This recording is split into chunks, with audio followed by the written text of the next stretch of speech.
The footage you're looking at was filmed near a hot air balloon festival in late 1984, and shortly after this, the two individuals on board went through something incredibly horrifying. And on top of that, there's a bit of a twist that I don't think you'll see coming.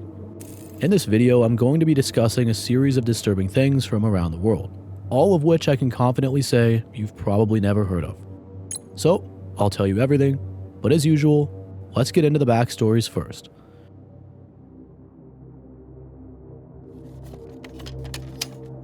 The story begins in October of 1984 with a man named Dick Monday. We don't know all too much about him, but we do know he was an architect by trade, who also happened to just love hot air ballooning. He picked the hobby up back in the early 70s, and by this point he had logged somewhere around 250 hours of flight time, which from what I can tell is a pretty respectable number.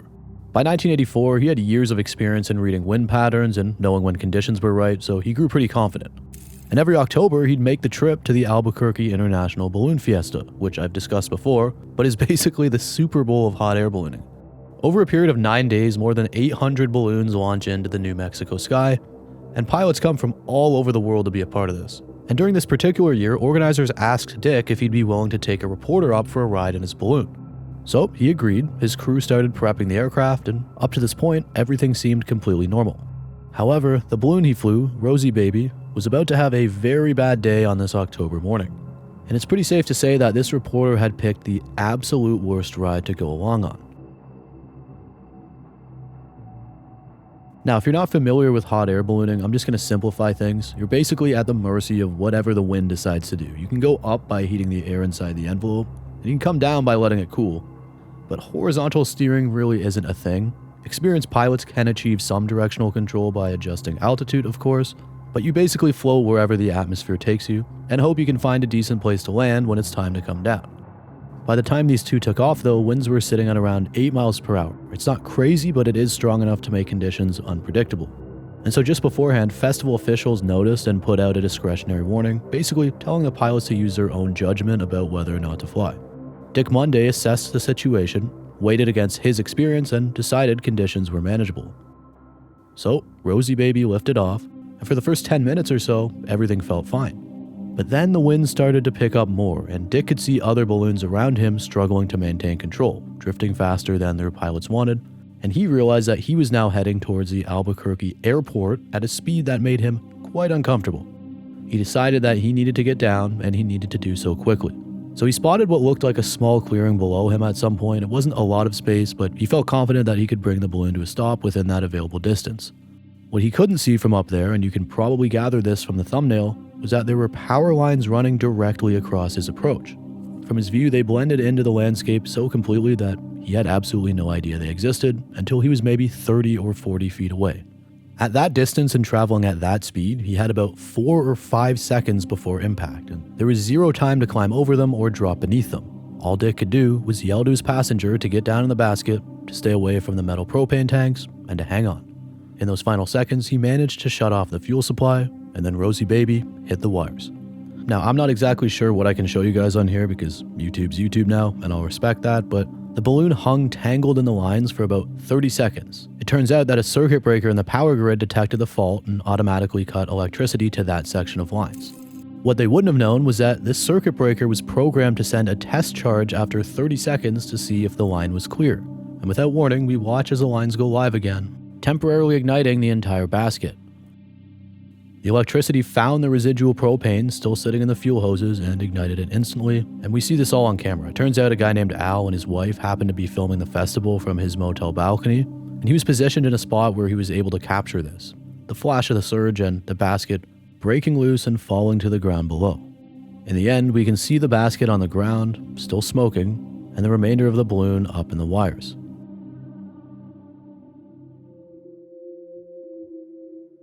Now you're probably wondering, what was the outcome of this? Well, believe it or not, neither of them passed away. The reporter who'd been along for the ride only walked away with minor injuries, and Dick wasn't so lucky, but he did survive. He suffered 6 broken bones in the fall, including fractures to his ribs, his pelvis, and his shoulder. But he eventually made a recovery. Again, a big part of this is that when they struck the wires, a circuit breaker in the power grid detected the fault, which means it automatically cut the electricity to that section of lines. So for about 30 seconds, Dick and his passenger hung there tangled in wires that weren't electrified, which is probably the only reason they didn't pass away on impact. The FAA investigated and ruled it pilot error, which Dick respectably didn't argue with. He was also convinced that his decision to cut the propane right before impact was the only reason either of them survived. If those tanks had still been feeding fuel when that electricity pulse hit, the fireball would have been catastrophic. So maybe he did many things wrong getting into that situation, but he done exactly the right thing in those final seconds. And that's why he lived to talk about it, and his passenger walked away with minor injuries, which I still can't believe when you watch the height that this fell from. This footage that Al captured is absolutely nuts to watch. It circulated for years afterwards and showed up on many shows dedicated to near-death experiences and amazing survivals. I'm glad to hear both of these men survived.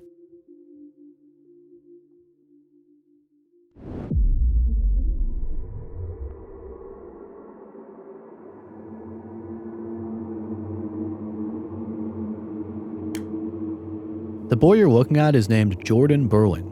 He was born in the late 1990s in Leeds, England, and early on he was known to be pretty chatty. He loved the WWE and video games. Sadly though, even from his earliest years, there were signs that something just wasn't right at home. When he showed up for his first day of primary school at around age 4, teachers quickly noticed that things weren't all okay. He could hardly speak, he was barely toilet trained, and he had rotting teeth. Social services got involved with the family as early as 2001, and there were referrals and assessments throughout his childhood. But eventually his parents split up in 2002 after being evicted for not paying rent, and Jordan moved with his mother, Dawn Cranston, into his grandmother Denise Cranston's council house. His sister Abigail, who was 5 years older, also lived with him. We don't really know too much about what happened after this, whether or not he went back to primary school, but we do know that he went to Farnley Park High School for a couple terms before his mother pulled him out at around age 12, telling the school that he was being bullied and that she'd, quote, handle his education herself at home. Council officers who visited had doubts about whether any real education was happening, but once Jordan turned 16 and passed compulsory school age, there was nothing more they could do. And to that I just asked, why weren't they doing anything before? Especially considering that things weren't okay with him as far back as 4 years old. Nonetheless, Jordan never took a single exam, he never earned any qualifications, and never held a job. And from that point forward, neighbors rarely saw him outside either. He had essentially vanished from public life entirely. In the months leading up to June 2016, when he was 18 years old, Jordan's situation took quite a catastrophic turn. According to his grandmother, something happened to his leg around 3 months before that summer, and after this, he just refused to walk. That's according to her. Instead of taking him to see a doctor, the family moved him to an inflatable mattress in the living room of their home, where he stayed. He became doubly incontinent and wore adult diapers. His diet dwindled to almost nothing but supermarket milkshakes, roughly 5 per day, and as the weeks went on, pressure sores developed on his body from lying in the same position, some of them becoming so infected that bone was exposed. Instead of taking this poor man to the doctor, the family's response was to treat these wounds themselves using salt water, nappy rash cream, and sanitary pads taped over the open sores. Jordan's father, who had limited contact with him for years, saw Jordan looking pale and gaunt during this period and sent text messages to Dawn urging her to take him to a doctor. To that, she said, "I have taken him to the doctor," but in reality, she didn't. Jordan had not actually seen any medical professional in 6 years. And as you can imagine, things were just about to get worse. On the morning of June 30th, 2016, Dawn Cranston finally picked up the phone and called emergency services. She told the operator that her son was having trouble breathing and wasn't responding, adding that he was, quote, stubborn and had refused to go to the doctors. Meanwhile, she just hadn't taken him, but I'm assuming because he was 18 by this point that she thought she could get away with this. Paramedics arrived at the house within just 6 minutes, and what they found when they walked through that door was something one of them said they had never witnessed before in their entire career. Jordan was lying there on the air mattress, unconscious, wearing a soiled diaper, and he was so severely emaciated that every bone in his body was visible. His weight had dropped to just 37 kilograms, or 81 pounds, which was barely more than what he'd weighed when he was a child. Paramedics began to try CPR, but within minutes of their arrival, the poor man's heart stopped. They worked on him for close to 50 minutes, but it was just too late. The 18-year-old who had spent the final months of his life wasting away in a living room full of people was pronounced deceased.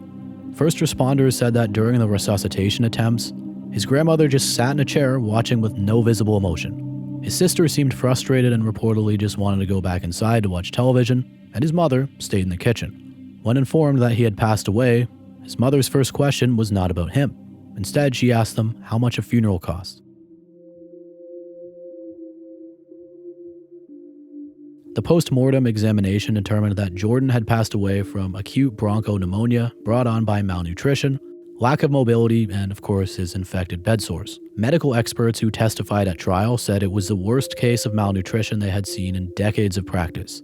The judge, Mr. Justice Spencer, said that photographs taken during the autopsy were too disturbing to ever be released publicly and compared Jordan's appearance to victims of concentration camps during the Second World War. At Leeds Crown Court in July of 2018, following a 6-week trial, Jordan's mother, Dawn Cranston, and his grandmother, Denise Cranston, were both found guilty of gross negligence manslaughter. His sister, Abigail, was convicted of causing or allowing the death of a vulnerable adult. And prepare yourself because you're not going to be happy with these sentences. Dawn received just 4 years in prison, Denise received 3, and Abigail received 18 months. Expert witnesses confirmed that if Jordan had received proper hospital care, his life could almost certainly have been saved. They didn't take him. There was plenty of food in the house, there were mobile phones, there was internet access, and there was literally every opportunity for someone or anyone in that home to pick up a phone and get this young man the help that he needed. No one did. An independent review conducted after the trial found that no government agency or social worker bore responsibility for what happened to Jordan. Obviously, the blame rested mostly with the 3 women who watched him deteriorate day after day, but still, it's pretty convenient that they bore no responsibility for this. Prosecutor Nicholas Lumley put it simply when he addressed the jury. He said Jordan Burling may have been invisible to the authorities, but he was not invisible to the people inside that house. Rest in peace to this poor man. It's devastating to hear this. When it was recommended to me, I couldn't believe it, and I was equally shocked to see that it had not been covered before, so I knew I had to tell this poor man's story.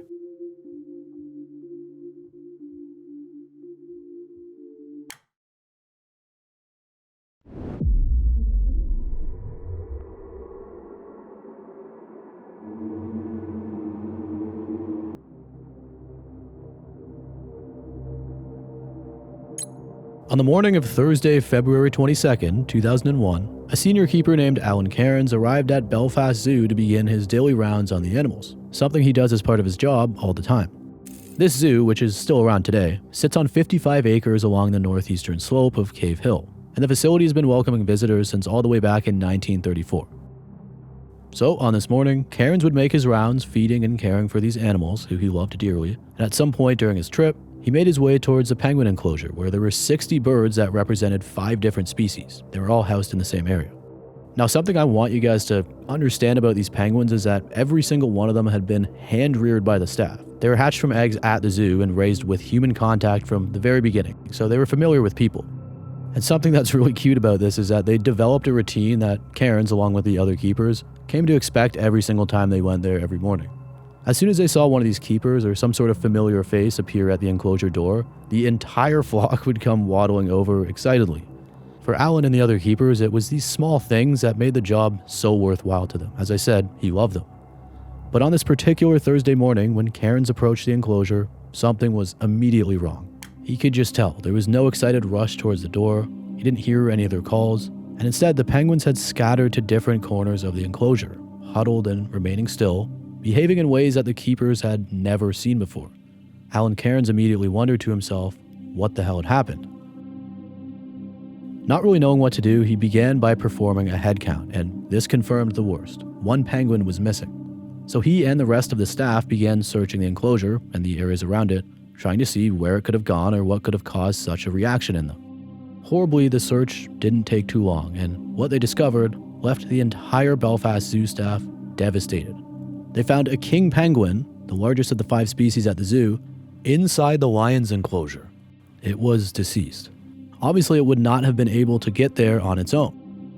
Then they looked around a bit more, and they found empty beer cans. Immediately, they knew that someone had broken in, or some people had broken in, grabbed this penguin and threw it into the lion's enclosure, but still, the extent of just how bad this was not immediately recognized. So at some point, the intruders climbed the zoo's barbed wire perimeter fence, and then of course broke through the barrier that protected the penguin enclosure specifically. Once they were in there, they used iron bars and stones and focused particularly on the larger, slower penguins who couldn't escape quickly enough. Again, beer cans were scattered everywhere at the scene, so these guys must have been pretty hammered.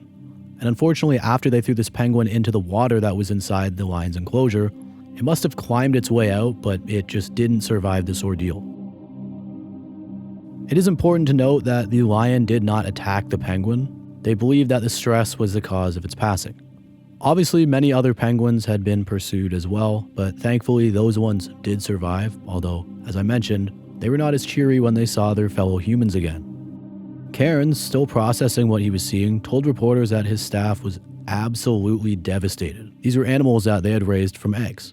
They trusted humans completely, and now they had quite a bit of a journey to get back to trusting them again, if they ever did. The assistant manager described them as being all over the place and said that these gentle, trusting creatures who had never experienced anything but kindness from people were now terrified and confused.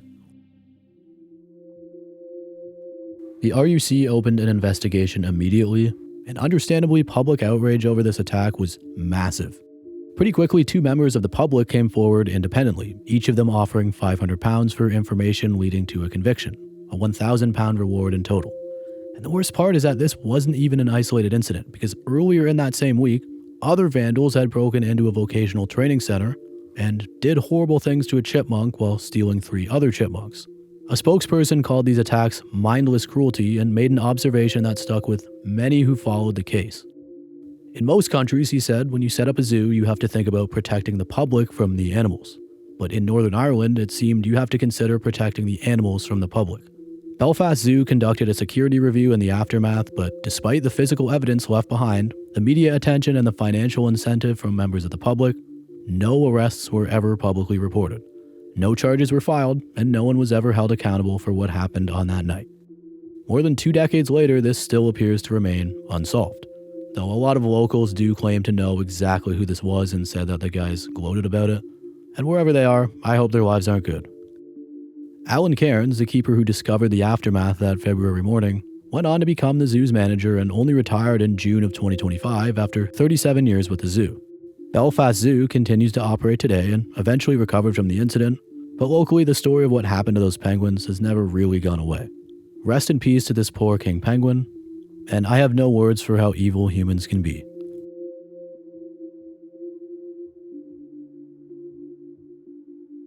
Thank you guys so much for watching. I really appreciate it. It was a bit of a short one getting back into things here in the new year, but don't worry, I'll be back very soon with more. And if you didn't see my community post, I'll be uploading every Sunday from here on out, with a couple a month midweek as well. If you enjoyed this, please consider subscribing. If not, it's okay. And thank you again for being here.